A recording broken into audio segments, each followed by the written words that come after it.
السلام علیکم. امید لرم چې زما ملګري به ټول خوشاله به وي. نننۍ ویډیو زما چې دا هغه د AI سره ریلیټډ ده، په AI باندې ده.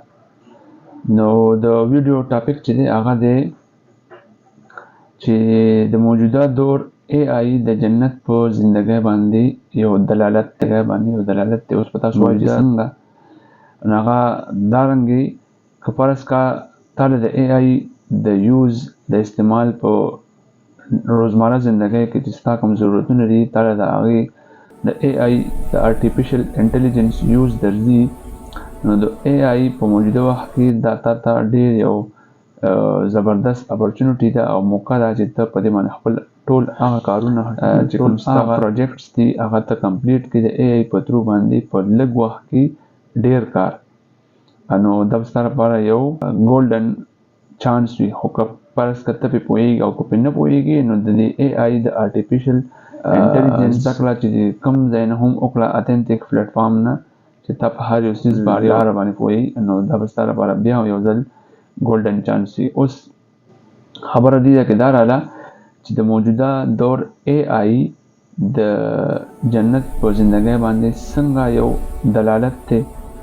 نو هغه زه تاسو ته اوس شیر کوم چې الله پاک په خپل کلام په قرآن پاک کې وایي چې سوره سجده کې په آیت نمبر 17 کې لا تعلم نفس ما اخفي لهم من قرة اعین جزاء بما كانوا يعملون. د آیات ترجمه داسې ده چې الله پاک خپل نیک بندګانو له هر هغه څیز تیار کړی دی په جنت کې د هغه د نیک اعمالو په بدله کې چې هغه به د سترګو یخوالی وي.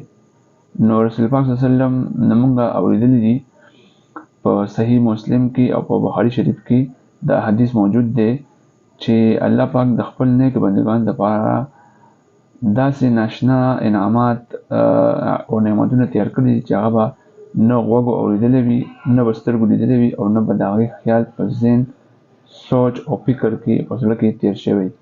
اوس دا AI سره څنګه تعلق لري؟ AI سره دا داسې تعلق لري چې AI باندې کله ته پوهېږي پله نو ته هر هغه کار ځان ته اسانولی شي د AI په ترو په مدد سره. نو هغه د ګنټو کار هغه AI تاله سکندونو ته او منټونو ته کنورټ کو.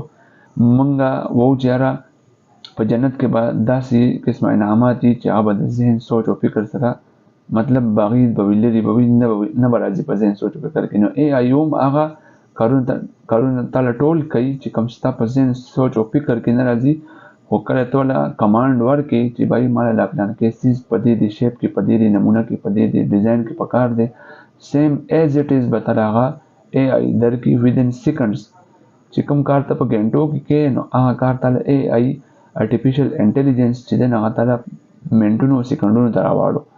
نو جنت کې هم موږ له هر هغه کار موږ ته اویلیبل وي چې کوم زموږ په ذهن سوچ او فکر کې راځي.